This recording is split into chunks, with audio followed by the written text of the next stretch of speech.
이 시간 주신 하나님의 말씀은 신명기 15장 1절로 11절 말씀, 신명기 15장 1절로 11절 말씀, 구약성경 286면 7면에 있는 말씀이 되겠습니다. 우리 신명기 15장 1절에서 11절 말씀 한 절씩 교독하신 후에 마지막 11절 말씀 우리 한 목소리 합독하도록 하겠습니다. 제가 먼저 15장 1절 말씀 읽도록 하겠습니다.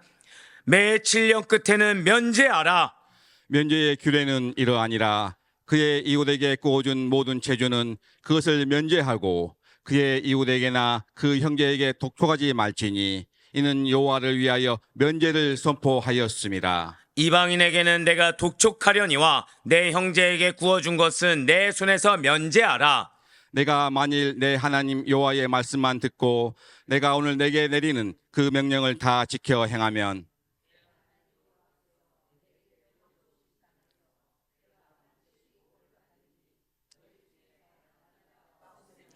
내 하나님 여호와께서 내게 허락하신 대로 내게 복을 주시리니 내가 여러 나라에 구워줄지라도 너는 꾸지 아니하겠고 내가 여러 나라를 통치할지라도 너는 통치를 당하지 아니하리라. 내 하나님 여호와께서 내게 주신 땅 어느 성읍에서든지 가난한 형제가 너와 함께 거주하거든 그 가난한 형제에게 내 마음을 완악하게 하지 말며 내 손을 움켜쥐지 말고 반드시 내 손을 그에게 펴서 그에게 필요한 대로 쓸 것을 넉넉히 구워주라. 삼가 너는 마음에 악한 생각을 품지 말라.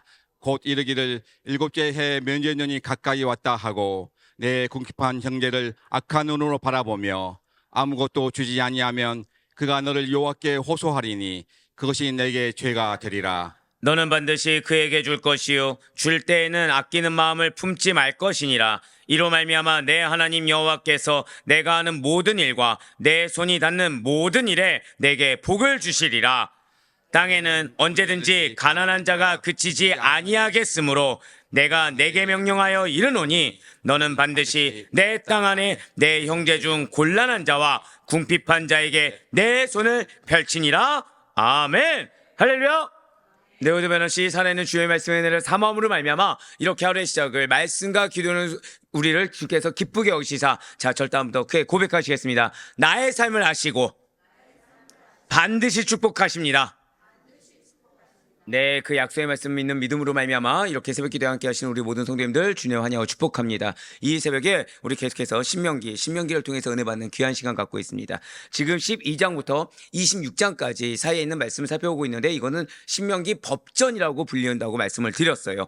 특별히 여기에서는 우상타파와 단일 중앙성소에서의 제사 명령을 지금 강조하고 있다고 말씀드리면서 지금 신명기 12장부터 특별히 16장 17절까지 무엇이라 말씀드렸습니까? 신앙생활과 관련된 규례, 즉 우리의 생활에서 마땅히 지키는 것, 그러니까 지키는 것이 너무나도 당연한 그런 하나님의 명령을 지금 우린 듣고 있다라는 것이죠. 그리고 오늘 본문 말씀인 이 신명기 15장 1절에서 11절까지는 안식년과 관련된 채무 면제 규례입니다. 자, 여러분들 이 신앙생활 관련법을 들으실 때는 두 가지 의미가 있어요. 하나는 실제적으로 우리가 이 땅 가운데 적용할 수도 있지만 두 번째는 그 안에 담긴 의미를 지켜야 되는 것이 존재할 수가 있습니다. 예, 맞습니다. 지금 7년마다 돌아오는 안식년에는 형제가 진 빚, 그 자매가 진 빚을 면제해 줘야 된다는 거죠. 안식년이 가까웠을 때 구워주는 일에 인색하는 자가 있을 수 있겠습니까? 없겠습니까? 있겠죠. 왜요? 안식년에 형제가 진 빚을 면제해 줘야 되니까. 안식년이 가까우면 가까울수록 만약에 6년째 되는 날 뭔가 돈을 빌리려고 했어요. 그럼 그 돈을 갚아야 됩니까? 안 갚아야 됩니까? 7년 되면 면제를 해줘야 되니까 안 갚아도 되게 되겠죠. 그러면은 6년째 됐을 때 아무래도 마음에 정말 이게 삶이 힘들어서 꾸려고 했을 때 빌려주는 자들이 존재할까요? 존재하지 않을까요? 받을 수 없는 돈이니까 존재할 수가 없다는 거예요. 그런데 그러면 안 된다는 거죠. 구제하는 일에 그래도 힘써야 된다는 것입니다. 그렇다고 해서 안식년 채무 면제 규례를 지킨다고 해서 안식년이 돌아오면 모든 채무를 완전히 탕감해 주라라는 뜻도 결코 아니라는 거예요. 만약에 안식년에 모든 채무를 탕감해 주면 과연 어떻게 되겠습니까? 인간의 완악한 본성상 이스라엘 사회에서는 돈을 빌려준 일이 거의 없었을 거라는 거예요. 여러분들 이걸 아셔야 됩니다. 지가 하나님께서 이 신명기를 통해서 말씀을 계속 주시는 것은 인간이 악하다는 걸 너무 잘 알고 계세요. 인간의 상황의 어려움이라는 것도 너무 잘 알고 계십니다. 즉, 이 말씀은 그럼에도 불구하고 반드시 이행해야 되는 말씀이라는 거죠. 지금 이 채무 면제 규례에서도 마찬가지라는 거예요. 인간이 얼마나 악한지도 알고 있고, 더불어서 오늘 본문 말씀을 보셔서 아시겠지만 가난한 자가 있습니까 없습니까? 끊이지 않을 거라고 말씀하셨어요. 즉 왜요? 인간의 악함 때문에. 물론 이제 뒤에 나오겠지만 거기에서는 개인의 연약함, 좋게 표현해서 개인의 연약함 때문도 있지만 사회 구조적인 연약함 때문에 그럴 수도 있다라는 것입니다. 즉 한번 고백하실게요. 모든 상황을 알고 계십니다. 모든 상황을 알고 명령하시는 겁니다. 즉 왜 명령하시죠? 그 마음을 알길 원하신다는 거예요. 왜 명령하시죠? 우리 한번 더 고백하실게요. 축복을 넘치도록 주기를 원하십니다. 여러분들 계속해서 지금 이 말씀은 이행하는 자는 어제 말씀처럼 어제 여러분들 어떤 말씀이 기억나십니까? 야, 여러분들이 복되십니다. 저는 말라기 3장 10절이라고 할 줄 알았어요. 야, 10의 1, 2, 3조. 아, 그쵸. 어제 처음 하셨잖아요. 사실은. 그쵸. 예, 그러니까 우리가 이게 감사언금, 절경금하는 것이 사실 당연한 바입니다. 근데 그걸 하나님 왜 하기를 원하세요? 오늘 말씀 나오지만 절대 고백하실게요. 반드시 나에게로 돌아옵니다. 예, 어떻게요? 이방인조차 복되다고 할 정도로 축복을 차고 넘치도록 돌려주길 원하셔서 우리의 믿음을 보길 원하십니다. 우리의 준비된 자세를 보기 원하십니다. 바로 그거예요. 마찬가지입니다. 지금 우리는 여유가 있어도 구제에 힘쓰지 않습니다. 즉 어제 말씀에 이어서 지금 구제 부분에서 즉 제31조에 대해서 지금 말씀하고 계시는 거죠. 자, 안식년에는 채무자에게 빚 독촉하는 일을 금해서 안식년만큼은 그의 안식을 누릴 수 있도록 해주라는 겁니다. 즉 그 사람의 마음, 그 사람의 연약함을 돌볼 수가 있어야 된다는 거예요. 특히 이거는 안식년에 휴경제도와도 관련이 있습니다. 자, 안식년에 땅을 경작할 수 있습니까 없습니까? 경작해서는 안 되죠. 당연히 소출도 없어요. 그러니까 이것이 지금 어제도 벌써 어떤 분이 궁금해하신 게 그러면은 지금 안식년이라는 것은 쉬는 거에 포커스가 있는 것입니까? 구제에 포커스가 있는 것입니까? 라는 질문을 받았어요. 얼마나 감사한지 모릅니다.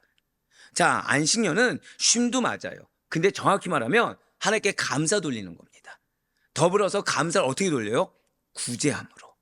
내가 아닌 다른 일을 돌아봄으로써. 바로 그거예요. 안식년에는 누구도 땅을 경작할 수 없죠. 당연히 소출도 없습니다. 그럼에도 불구하고 채권자가 채무자에게 빚을 도촉한다고 한다면 채무자는 더 큰 심적 고통을 당하게 될 거예요. 왜요? 지금 나는 하나님의 말씀에 순종하니까 일을 할 수 없습니다. 근데 빚을 도촉하는 거예요. 그래서 안식을 누리지 못하게 되는 겁니다. 그러면 빚을 갚기 위해서 안식년에 무엇을 해야 되죠? 경작을 해야 됩니다. 안식년 휴경제도가 무너질 가능성도 있다는 거예요. 당연히 안식년이 아닐 때는 2배, 3배 일하는 것이 마땅합니다. 아멘 안 나올 줄 알았어요. 자, 그런데 이미 말씀을 들었죠. 어떻게 일해야 된다고요? 쉴 틈 없이. 여러분들 성도는 그게 마땅한 자들입니다. 사실은 성도는 열심히 부지런히 수고해서 하나님께 영광 올린 것이 마땅한 자들입니다. 대신에 일하는 것 이상으로 하나님께서는 은혜를 이미 주셨고 또 주시는 것입니다. 그래서 하나님께서는 그런 우리를 아시기 때문에 안식년에는 채무 독촉을 금지하는 규례를 주어서 그러한 일이 발생하지 않도록 미리 예비하셨다는 거예요. 이처럼 하나님의 모든 율례가 근본적으로 인간을 향한 자비와 사랑에서 기인하고 있음을 잊지 마시길 바래요. 우리는 나에게 명령을 주셨을 때 가혹하다고 여깁니다. 그렇지 않습니다.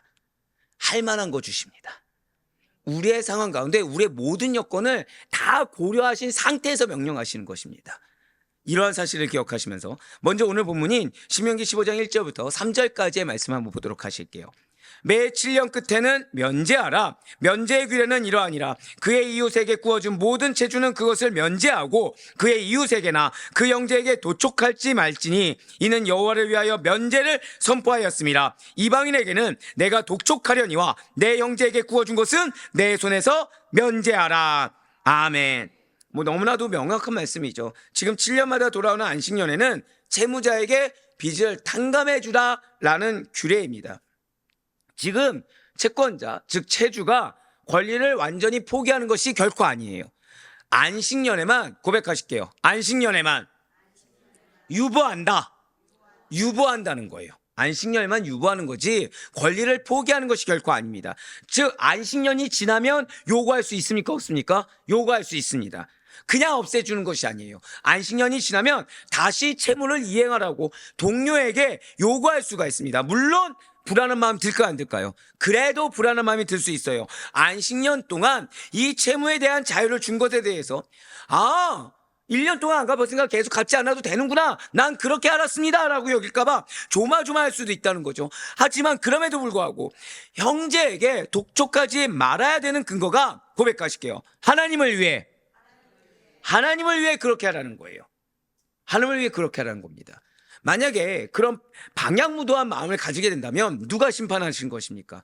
하나님이 심판하시는 것이기 때문에 하나님께서 하나님을 위해 너가 나의 말씀에 순종하는 것을 보여주라는 것이죠. 그래서 신명기 15장 2절에 지금 붉은색에 표현된 물을 보시면 여호와를 위하여 면제를 선포하였습니다 라고 나오는 것입니다. 지금 이 말씀은 채권자는 즉 채주는 여호와 하나님께서 그 빚에 대한 보상을 반드시 해줄 것을 믿고, 자, 누가 보상해 주시겠다는 거예요?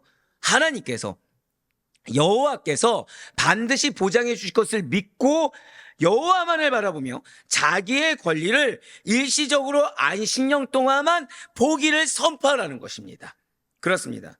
동료와의 채무 관계에 있어서 현실 속에서 직접적으로 상대하는 자는 나요 형제가 맞습니다.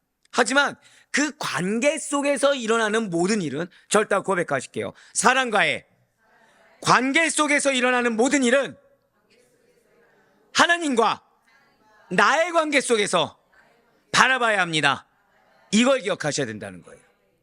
내가 누군가로 인해서, 자, 지금 이걸 기억하셔야 될 게, 여러분들 이스라엘에게 있어서 이 동족은 가족과 같습니다. 아마 제가 몇 번 말씀드렸겠지만 지금 그러면 가족 관계에서 채무 관계가 있다는 거예요, 없다는 거예요? 마치 가우치과 같은 자들에게 채무 관계가 있습니다.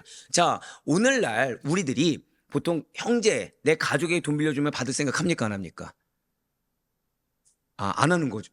합니까? 죄송합니다. 저는 어렸을 때부터 약간 배운 게 약간 두 가지가 있었어요.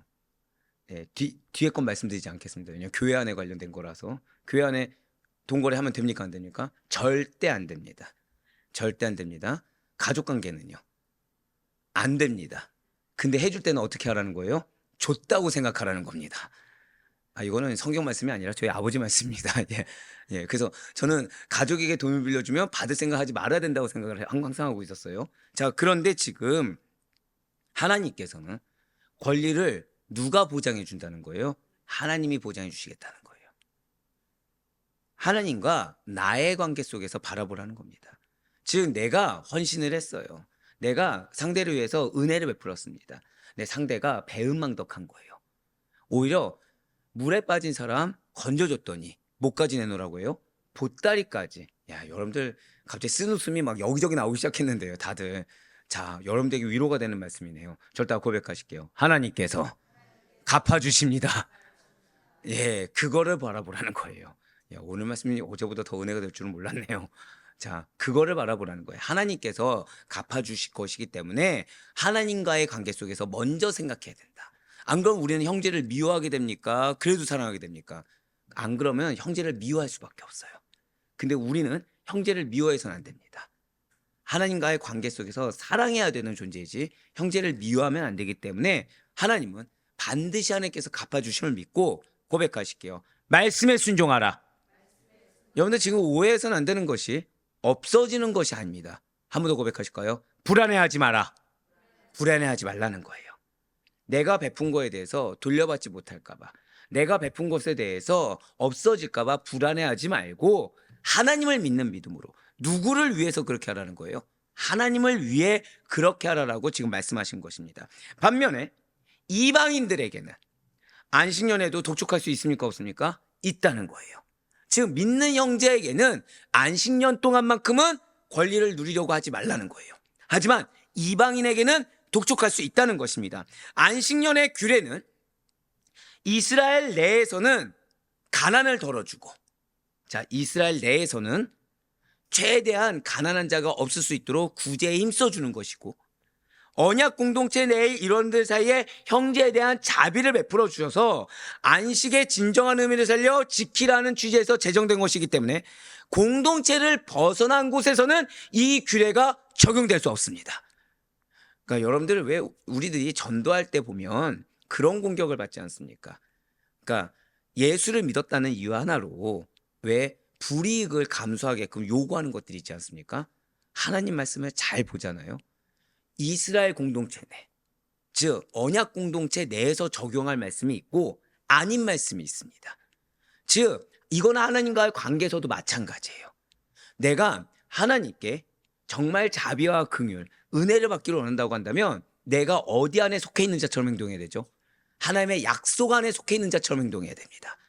그래서 믿음대로 하라고 지금 계속해서 명령하시는 거예요.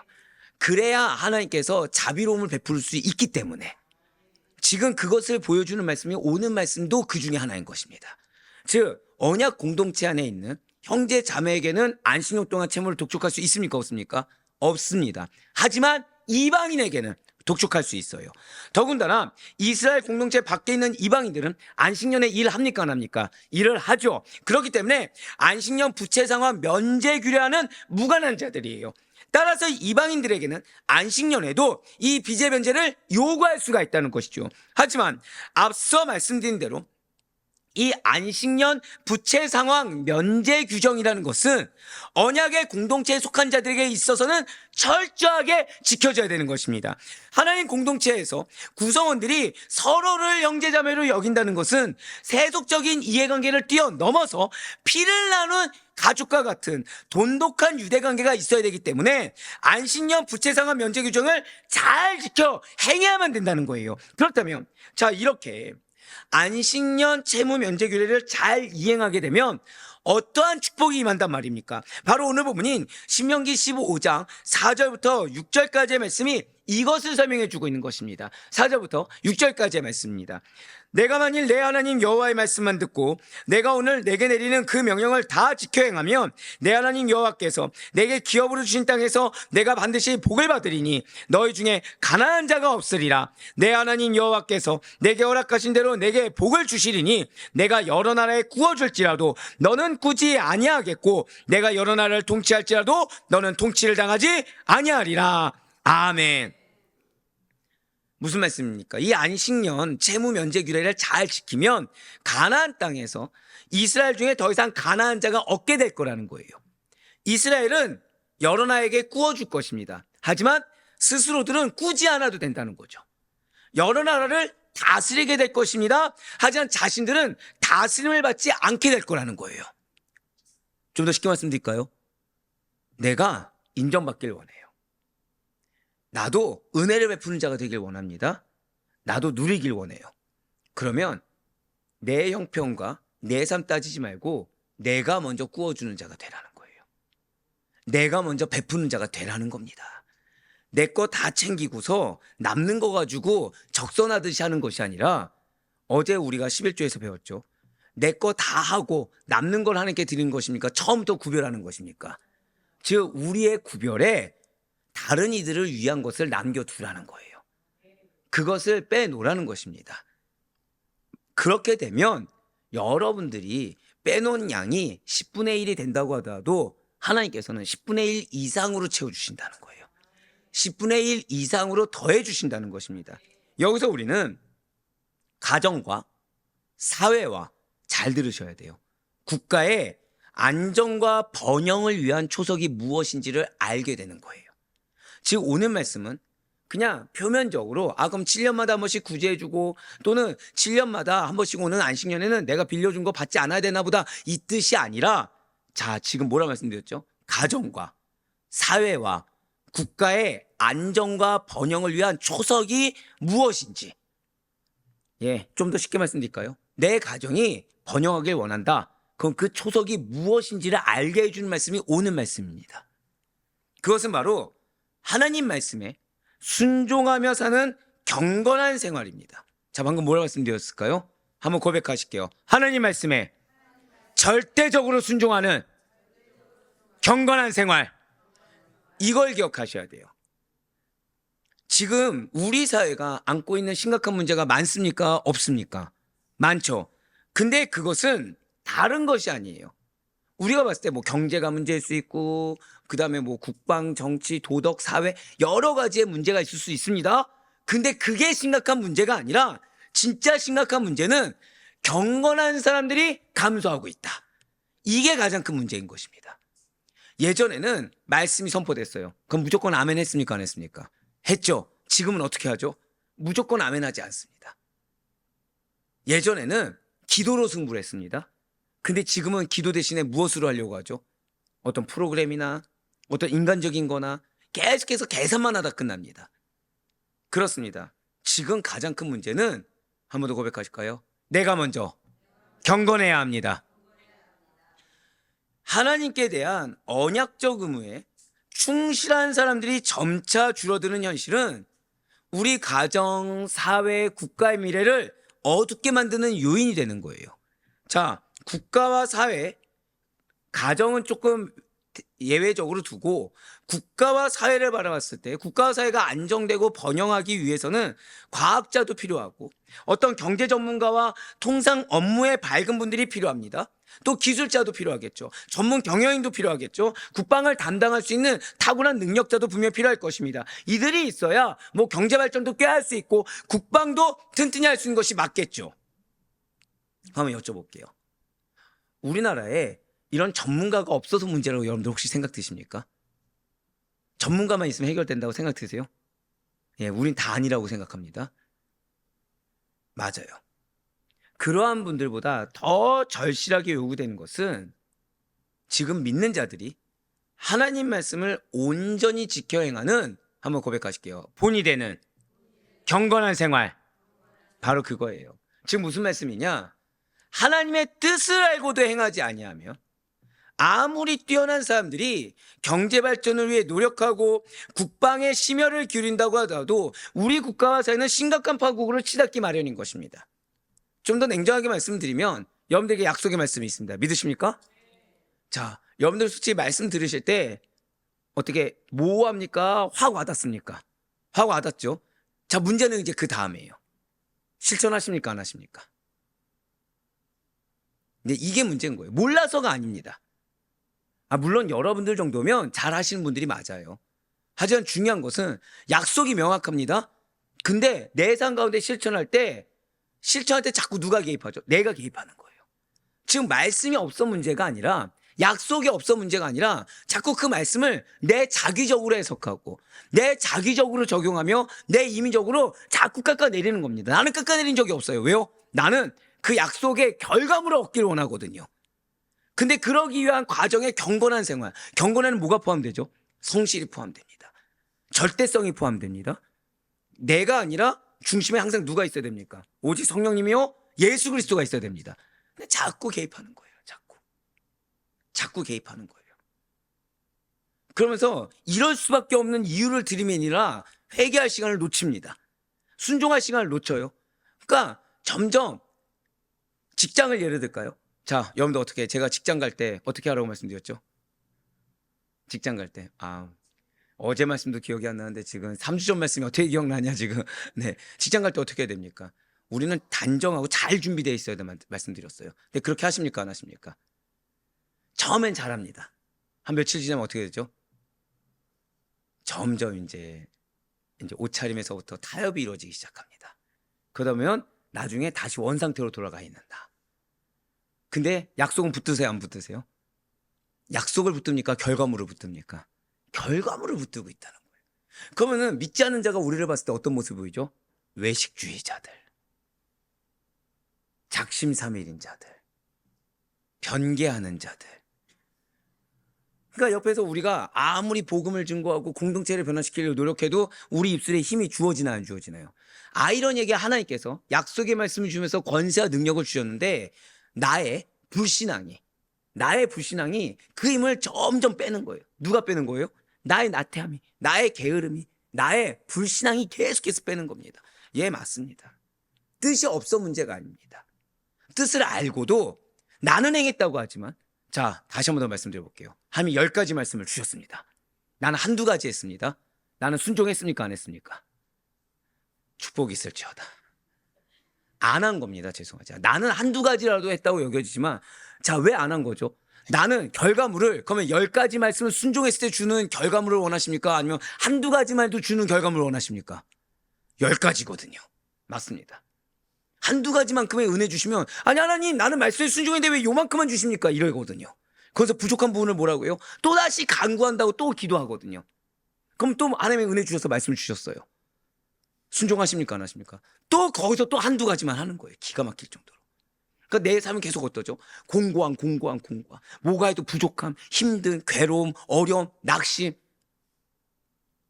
상처를 내가 주장하면서 내가 상처받는다고 하나님 앞에 계속해서 비련의 여주인공이 되는 거예요. 아니에요. 경건한 생활이 가장 중요합니다. 말씀을 주신 대로 지켜 행하는 경건한 생활이 가장 중요한 것입니다. 한번 역사를 보시길 바래요. 고대 아수르나 바벨론, 페르시아나 로마 제국 등이 국력이 약해서 경제 전문가가 없어서 멸망했습니까? 전혀 아니라는 거죠. 그들은 잘 기억하셔야 됩니다. 종교적으로 타락하고 도덕적으로 타락해서 하나님의 심판을 받고 멸망한 것입니다. 이스라엘이 바벨론의 침공을 왜 받았습니까? 역시 마찬가지죠. 종교적으로 타락했어요. 도덕적으로 어땠습니까? 이방 문화와 우상들과 결합함으로 인해서 도덕적으로 타락함으로 말미암아 멸망했습니다. 그럼 그들은 성전에서 예배 드렸습니까? 안 드렸습니까? 드렸어요. 겸하여 섬겨서 문제죠. 근데 이미 신명기 시작했을 때부터 우상의 1순위가 뭐라고 말씀하셨죠? 나예요. 납니다. 사람. 납니다. 즉 우리 인생에, 우리 가정에 승부처는 얼마나 자기 부인하느냐, 얼마나 약속의 말씀 믿고 고백하실게요. 내가 경건해야 합니다. 바로 거기에 있어요. 내 입장에서 경건을 주장하는 것이 아닙니다. 하나님께서 말씀하시는 대로. 목사님 너무 힘들고 괴롭습니다. 피곤합니다. 계속해서 뭐라 말씀하시죠? 알고 말씀하셨다니까요. 알고 말씀 주셨어요. 즉 우리의 어려운 상황 가운데 한번 고백하실게요. 지킬 만한 말씀을 주셨습니다. 지킬 만한 말씀을 주신 겁니다. 즉 이거를 안 한 거에 대한 책임은 누구에게 있죠? 나는 내 남편 때문에, 내 아내 때문에, 내 자녀 때문에, 내 부모 때문에 힘들었다고 하지만 사실 그냥 나한테 있는 겁니다. 왜요? 이 말씀 누구에게 주셨어요? 나에게 주셨거든요. 진실로 역사의 주관자, 즉 나의 삶의 역사, 가정의 역사, 사회의 역사, 국가의 역사의 주권자는 하나님이 되십니다.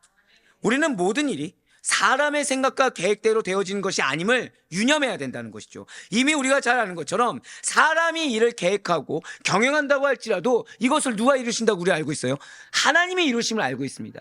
이럴 때 우리는 주신 말씀을 생각하지 않고 그냥 나의 어떠한 결과물과 현재 어려운 것만 두고서 이걸 이루시는 것은 하나님이야 하면서 하나님께 책임을 떠는 것은 안 된다는 거예요. 인간이 아무리 완벽하게 수립한 계획이라고 할지라도 하나님께서 막으시면 좌절하고 말입니다.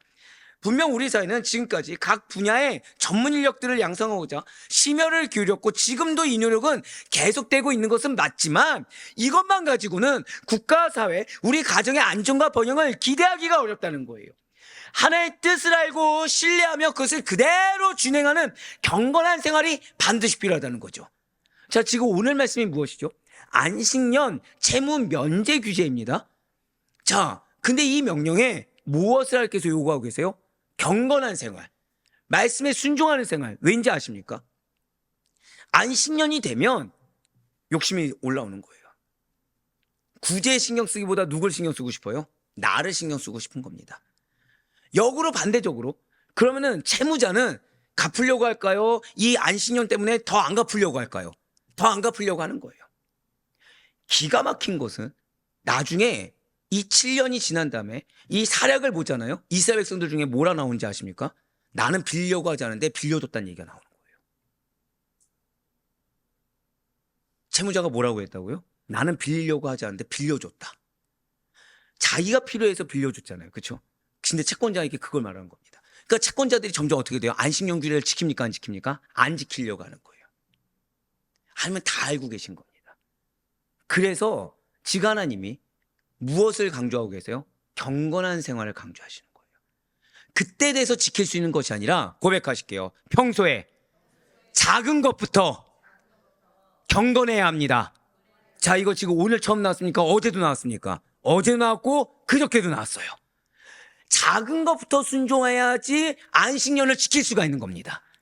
그렇지 않으면 안 되기 때문에 지금 경건한 생활을 작은 것부터 지키라. 자, 이거 지금 일상생활의 생활법이라 말씀드렸습니다. 그래야 안식년의 이 규례도 지킬 수가 있다는 거예요. 그렇지 않으면 채무자는 배은망덕한 자가 되고 채권자는 무자비한 자가 되는 겁니다. 그래서 하나님께서 지금 하나님의 거룩한 경건한 생활을 작은 것부터 지켜야 된다는 거예요. 여기에 우리 성도님들의 사명이 있습니다.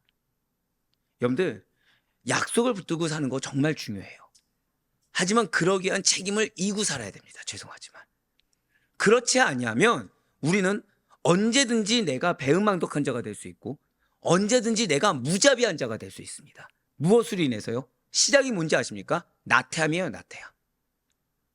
작은 것부터 나태함, 작은 것부터 타요. 이 정도는 되겠지, 이 정도는 되겠지. 여기서부터 우리는 그 끝을 무자비함으로, 그 끝을 배은망덕한 자로 치닫게 되는 겁니다.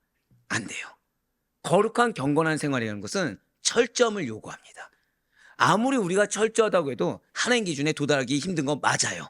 하지만 하나님 우리의 무엇을 보신다고 지금 몇 주째 계속 말씀하시죠? 고백하실게요. 내 마음의 의지, 내 마음의 의지를 보고 계시는 거예요. 여기에 우리 성도들의 사명이 있다는 겁니다. 즉 성도들은 하나님의 말씀을 가르치고 또한 스스로 행함으로 그 파급 효과를 주변에까지 미쳐야 됩니다. 그래야요, 나뿐만 아니라 주변 사람들도 하나님의 말씀에 따라 살아가도록 선한 영향력을 미쳐야 된다는 거예요.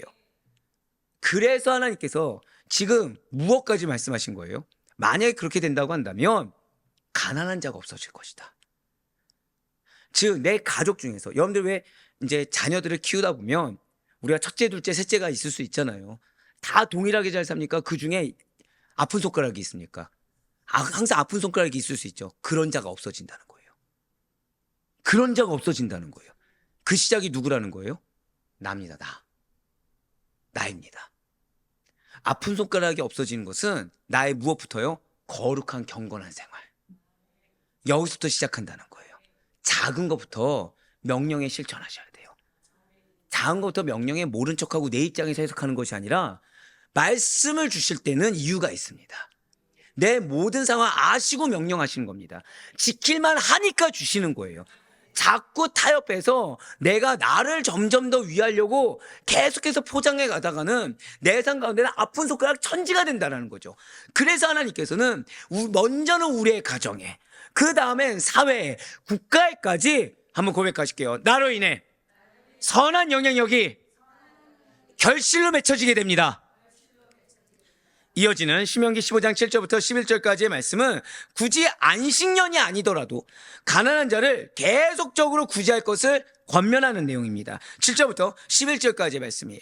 내 하나님 여호와께서 내게 주신 땅 어느 성읍에서든지 가난한 형제가 너와 함께 거주하거든 그 가난한 형제에게 내 마음을 완악하게 하지 말며 내 손을 움켜쥐지 말고 반드시 내 손을 그에게 펴서 그에게 필요한 대로 쓸 것을 넉넉히 구워주라. 삼가 너는 마음에 악한 생각을 품지 말라. 곧 이르기를 일곱째의 면제년이 가까이 왔다 하고 내 궁핍한 형제를 악한 눈으로 바라보며 아무것도 주지 아니하며 그가 너를 여호와께 호소하리니 그것이 내게 죄가 되리라. 너는 반드시 그에게 줄 것이요 줄 때에는 아끼는 마음을 품지 말 것이니라. 이로 말미암아 내 하나님 여호와께서 내가 하는 모든 일과 내 손이 닿는 모든 일에 내게 복을 주시리라.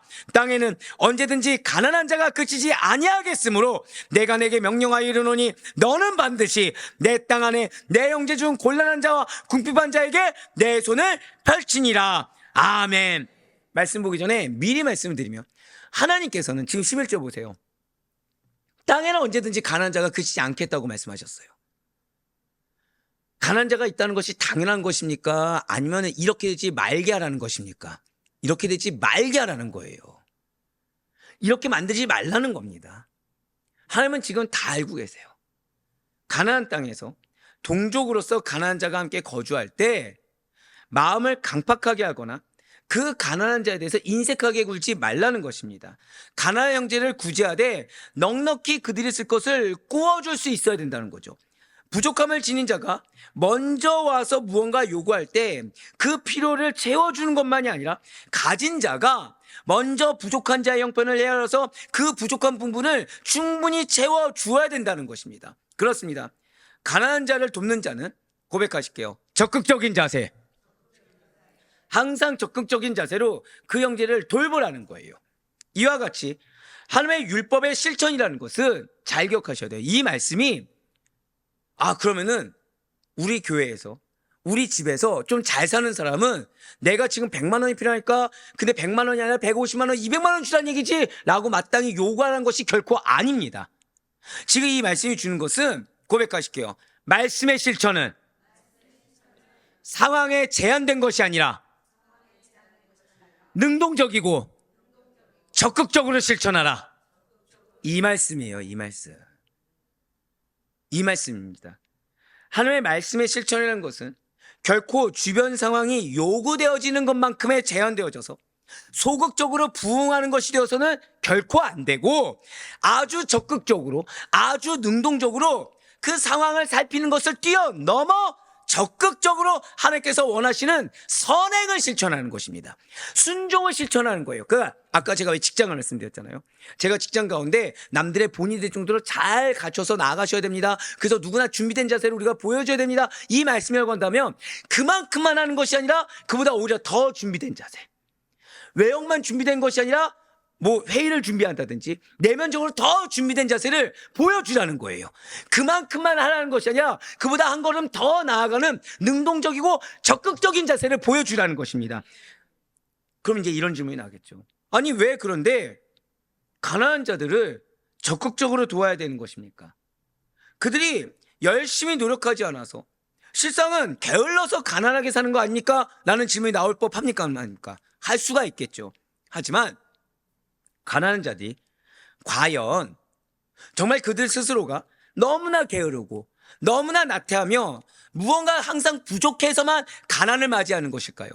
일부는 그럴 수도 있습니다. 하지만 모두 다 그러한 이유 때문에 가난하게 사는 것이 아니에요. 자, 오늘 말씀은 잘 기억하셔야 돼요. 스스로 나태함으로 인해 가난한 자에게 주어진 것이 아닙니다. 스스로 게으른 자에게 주어진 것도 아닙니다. 사회에 불평등한 구조와 차별적인 기회들이 빈부격차를 가져오게 되는 경우가 존재할 수가 있죠. 나라마다 처한 환경과 문화에 따라 가난한 자들을 양상하는 경우도 있습니다.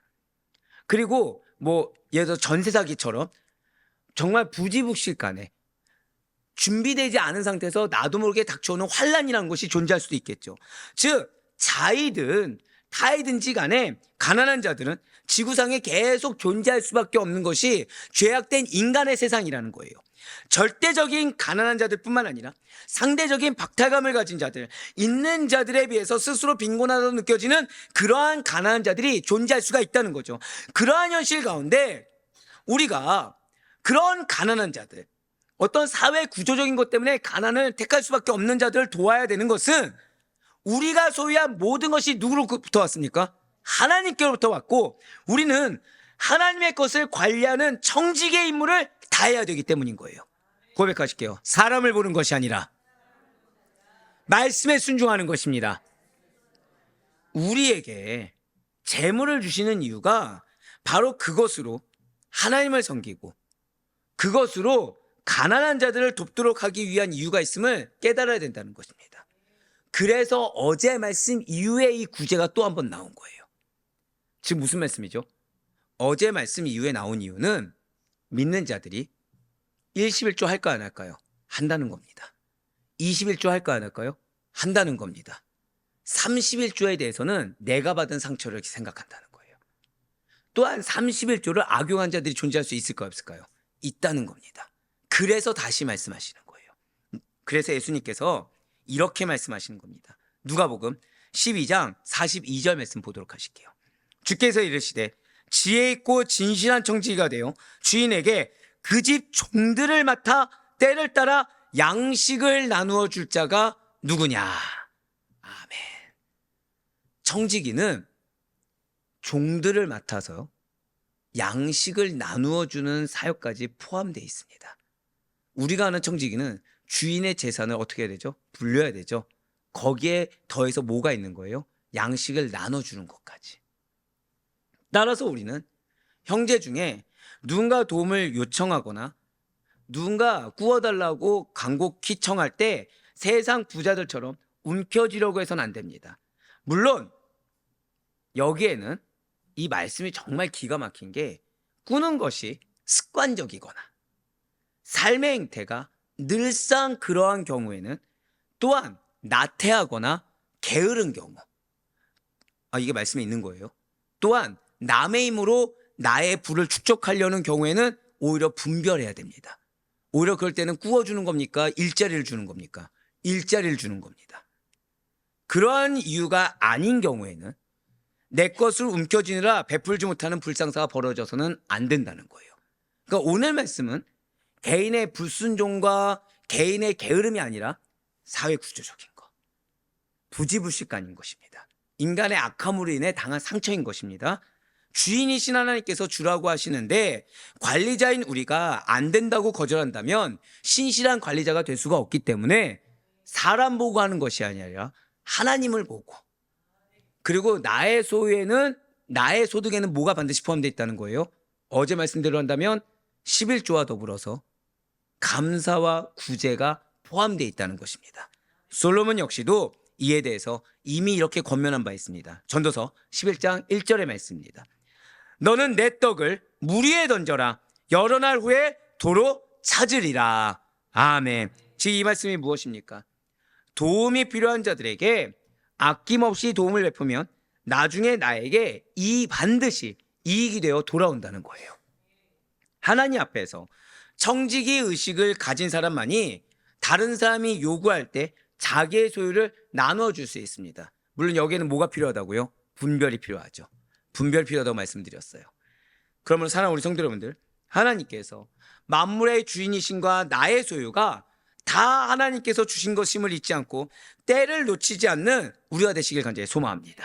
무엇보다 여러분들의 삶 가운데 작은 영역에서조차의 거룩한 경건한 생활을 통해, 그러한 경건한 생활에 뭐가 포함된다고요? 구제까지 포함된다 말씀드렸죠. 그 경건한 생활을 통해 오히려 더 베풀어 주시는 하나님의 축복을 누릴 수 있길 간절히 소망합니다. 그 가운데 신명기 15장 9절 말씀을 보시면 면제년이 가까웠다고 해서 구워주는 일에 인색하면 그 인색함이 자신에게 죄가 된다라고 기록되어 있어요. 이 말씀은 면제년, 즉 안식년이 가까웠을 때 고의적으로 궁핍한 형제에 빌려주기를 거부하는 것과 관련된 경고입니다. 그러니까 한마디로 이 사람에게 이걸 빌려주면 안 갚을 것 같은 거예요. 왜요? 이전 내가 상처가 있는 겁니다. 근데 이 사람이 아니라 다른 사람에게 상처가 있어요. 정말 필요한 사람인 거죠. 그러니까 앞에 있는 사람이 항상 늘상 성실하게 살아왔어요. 근데 환난을 당한 겁니다. 빌려줘야 됩니까? 안 빌려줘야 됩니까? 2명만. 근데 내가 이전에 받은 상처가 있는 거예요. 사람으로나 상처가 있는 겁니다. 빌려줘야 됩니까? 안 빌려줘야 됩니까? 빌려주라는 거예요. 그 상처로 인해서 안 빌려주는 일이 있어서는 안 된다는 것입니다. 즉 형제가 공경에 처한 것을 볼 때 나의 과거의 상처 때문에 이해득실을 저울질하지 말고 도움을 주라는 거예요. 그렇습니다. 이익을 전제로 돕는 것은 상업상의 거래이지 베푸는 것이 아닙니다. 방금 뭐라 말씀드렸어요? 이익을 전제로 돕는 것은 상업상의 거래입니다. 결코 하나님의 말씀의 순종이 아니라는 거죠. 이익이 보장되는 것을 전제로 주는 도움이야 누구나 할 수 있습니다. 역시 마찬가지로 내 형편이 어느 정도 돼야 돕는다? 이거 거래입니다. 이거는 순종이 아니라는 거죠. 이익을 얻기 위해 운영되는 은행들은 자금 회수에 대한 보장이 없는 기업에게 대출을 해줍니까? 안 해줍니까? 대출해주지 않죠. 만약에 은행에서 대출해준 기업이 부도가 났어요. 많은 사람들이 일자리를 잃게 되었습니다. 그럼 은행은 눈 하나 깜짝합니까? 안 합니까? 깜짝하지 않죠. 뭐만 하면 되죠? 받기만 하면 되는 거예요. 성도는 이같이 처신한 자들이 아니라는 거예요. 한번 고백하실게요. 성도는 거래하는 자가 아닙니다. 그렇습니다. 설령 빌려준 돈을 고스란히 잃게 된다고 하더라도 어려움을 당하는 형제들을 외면하지 말고 도와줄 수 있어야 된다는 거예요. 우리를 향한 하나님의 사랑은 조건 없는 무조건적인 사랑을 기억하는 가운데 우리는 고백하실게요. 나는 먼저 복음에 비쳤습니다. 그 사실을 기억하시면서 도움이 필요한 형제들을 적극적으로 도와야 됩니다. 도움이 필요한 공동체를 적극적으로 도와야 됩니다. 내가 지금 도움이 필요하다는 생각 때문에 도움이 필요한데 외면하는 것은 불순종이요, 그것은 불신앙인 것입니다. 그래서 오늘 보면 15장 10절에서는 반드시 구제하되, 절대 고백하실게요. 나의 마음의 상태, 그거에 대해서 설명하고 있는 거예요. 지금 구제할 때 어떠한 마음으로 해야 한다고 나오고 있습니까? 10절에 붉은색 표현된 분 한번 보시길 바래요. 줄 때는 아끼는 마음을 품지 말 것이니라 라고 나와 있어요. 즉 아까워하지 말라는 거예요. 그리고 그렇게 인색함 없이 넉넉한 마음으로 구제했으면 녹색으로 표현된 분을 한번 보여주시길 바래요. 녹색으로 표현된 분은 무엇이냐? 고백하실게요. 내게 복을 주시리라. 그렇습니다. 여기에 한 가지 생략된 것이 있어요. 고백하실까요? 범사에. 내게 범사의 복을 주신다는 겁니다. 가난한 자는 언제나 늘 있을 것이에요. 그렇기 때문에 가난한 자들에 대한 구제의 손길을 펼쳐야 되는 것입니다. 더불어서 나의 거룩한 경건한 생활을 자그마한 영역에서부터 실천을 해야, 그래야 나는 베푸는 자가 되고 베푸는 자에게 더하시는 그 차고 넘치는 은혜 축복을 내가 누릴 수 있는 것입니다. 여러분들 이걸 기억하셔야 돼요. 하나님은 내 환경이 어렵다고 역사하신 분이 결코 아닙니다. 하나님은 말씀에 순종하는 자에게 역사하십니다.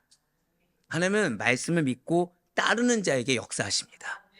사랑하는 라디오교회 성도 여러분들, 우리에게 허락된 모든 것, 돈과 재물 등은 모두 다 하나님께로부터 온 것입니다. 그러니 우리는 하나님의 백성이라는 정체성을 가진 나에게 합당하게 어느 순간에서도 결코 돈의 노예가 되어서는 안 돼요. 결코 나 자신의 노예가 되어서는 안 됩니다. 하나님의 것을 잘 맡아 관리하는 청지기에 합당하게 맡겨진 사명을 잘 감당할 수 있어야 된다는 거예요. 오늘 이 말씀을 하나님께서 주신 것은 딱 하나입니다. 하나님은 여러분들에게 아까 말씀하신 대로 범사에 축복하시길 원하십니다. 그러기 위해서는 하나님의 말씀에 순종하는 자가 돼야 되는데, 이것은 안식년, 면전년이 됐다고 해서 딱 할 수 있는 것이 아닙니다. 무슨 말씀이에요? 어떤 때가 되면 내가 할 수 있다는 착각을 버리라는 거예요. 하나님은 작은 것에부터 순종하지 아니하면 이때도 할 수 없다는 겁니다. 지금 이 말씀을 1차원적으로 해석해서 지금 내 가정이 어려우니까 내 주변 형제는 나를 도와야 돼 라는 배은망덕한 생각하라는 것이 아니에요. 지금 하나님은 상황을 초월해서 하나님께 드리는 거, 같이 감사를 나누는 거, 구제하는 것을 먼저 떼어놓으라는 것입니다. 그 가운데 그것을 먼저 지켜 행하는 자가 축복을 받아 누릴 수가 있다는 거예요. 그러지 아니하면 우리는 나의 노예, 돈의 노예가 될 수밖에 없다는 것입니다. 오늘 하나님께서 이 말씀을 주신 것은 1차원적으로 안식년에만 국한한 것이 아니라 우리의 마음이 얼마나 중요한지 말씀하고 계세요. 이 마음의 실천의 행실이 얼마나 중요한지 말씀하고 있습니다. 그래서 일견 듣기에 갑자기 왜 경건한 거룩한 생활이 나와? 아니요. 아까 제가 무엇을 예를 들었어요? 직장을 나아가는 우리의 자세. 여기부터 말씀드렸죠. 다 연결되어 있습니다. 여러분들 흔한 말로 사역자들 가운데 이런 말이 있습니다. 복받는 자는 복받을 행동을 한다고 합니다. 복받는 자는 그래서 정해져 있다고 해요. 우리의 삶이 늘 항상 하나님 앞에 떳떳하길 간절히 소망합니다. 우리의 삶이 늘 항상 하나님께 인정받을 정도의 거룩하고 경건한 생활이 되길 간절히 소망합니다. 그래야 바라옵고 얻기는 그 누구보다도 이런 말씀을 성실하게 행하시는 가운데 언제나 적극적으로 나보다도 형제 자매를, 나보다도 공동체를 돌보는 데 힘쓰시고 인색함 없이 하나님의 뜻에 따라 허락된 물질을 잘 선용하여 하나님이 범사에 축복하길 원하시는 그 뜻하심이 그대로 우리의 삶과 가정에 적용될 수 있기를 주님의 이름으로 간절히 축원합니다.